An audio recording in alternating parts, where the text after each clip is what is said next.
से जहां मदार जीएसएस में भीषण आग का मामला है। पिछले 17 घंटे से मदार इलाके में नहीं आ रही लाइट, हजारों घरों में फैला अंधेरा, भीषण गर्मी में लोग हो रहे परेशान, आग लगने के कारणों पर भी लोग उठा रहे सवाल। क्षेत्रवासियों को हो रही भारी परेशानी। कल शाम को लगी थी जीएसएस में अचानक आग। देर रात बिजली की परेशानी को लेकर जीएसएस पर लोगों ने प्रदर्शन किया। तो बड़ी खबर इस वक्त हम आपको बता रहे हैं। और आग का तांडव किस तरीके से यहाँ देखा गया, तस्वीरों में आप देख सकते हैं कितनी भयानक और विकराल आग यहाँ पे लगी। और कल शाम की ये पूरी घटना, मदार जीएसएस में भीषण आग का ये पूरा मामला। पिछले 17 घंटे से मदार इलाके में नहीं आ रही लाइट।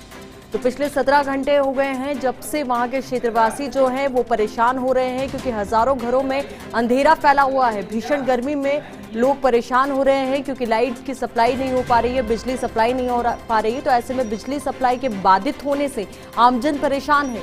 और आग लगने के कारणों पर भी लोग सवाल उठा रहे हैं कि आखिर क्या कुछ कारण रहे जिनकी वजह से आग लगी। क्षेत्रवासियों को भारी परेशानी का सामना करना पड़ रहा है।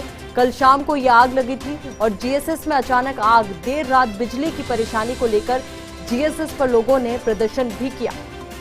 तस्वीरें इस वक्त हम आपको दिखा रहे हैं, जीएसएस पर किस तरीके से आग लगी, आग की तस्वीरें इस वक्त आपको दिखा रहे हैं। और जो आमजन है वो परेशान है क्योंकि आग की वजह से बिजली सप्लाई ठप हो चुकी है। तो ऐसे में आमजन ने वहां प्रदर्शन भी किया जीएसएस पर, और साथ ही आग लगने के कारणों पर भी सवाल उठाए जा रहे हैं कि आखिर क्या कुछ कारण रहे जिनकी वजह से ये आग लगी। तो मदार जीएसएस में ये भीषण आग का मामला। पिछले 17 घंटे से मदार इलाके में नहीं आ रही लाइट। तो आप अंदाजा लगा सकते हैं कि जब किसी क्षेत्र में 17 घंटे से बिजली गुल हो तो क्या हालत होगी, वो भी ऐसे गर्मी के मौसम में। हजारों घरों में अंधेरा फैला हुआ है, भीषण गर्मी से लोग परेशान हो रहे हैं। इसी खबर पर ज्यादा जानकारी के साथ हमारे सहयोगी कौशल जैन हमारे साथ जुड़ चुके हैं। तो कौशल, आपसे जानना चाहेंगे, देखिए 17 घंटे से बिजली गुल है, तो ऐसे में आमजन का क्या प्रदर्शन और क्या कुछ कहना?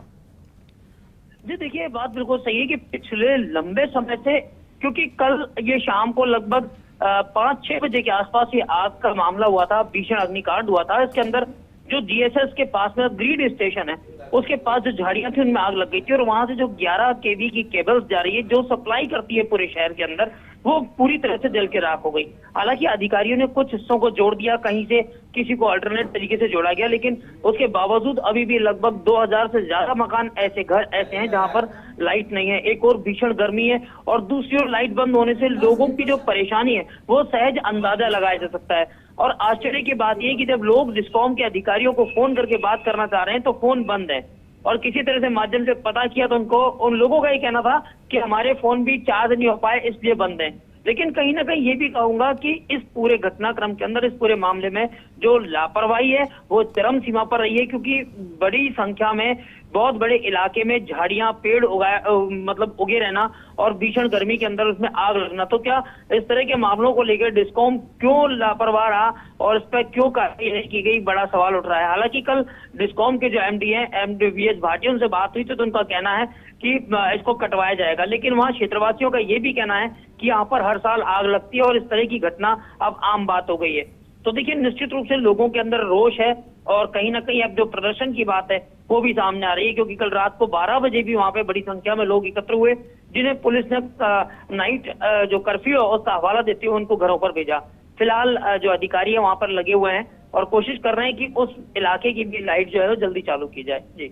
जी कौशल, बिल्कुल डिस्कॉम विभाग की बड़ी लापरवाही यहाँ पर। और देखिए, जब तक कोई घटना सामने ना आए तब तक कोई कदम नहीं उठाया जाता। तो बहुत बहुत शुक्रिया हमारे साथ जुड़ने के लिए और ये तमाम जानकारियां हमारे साथ साझा करने के लिए।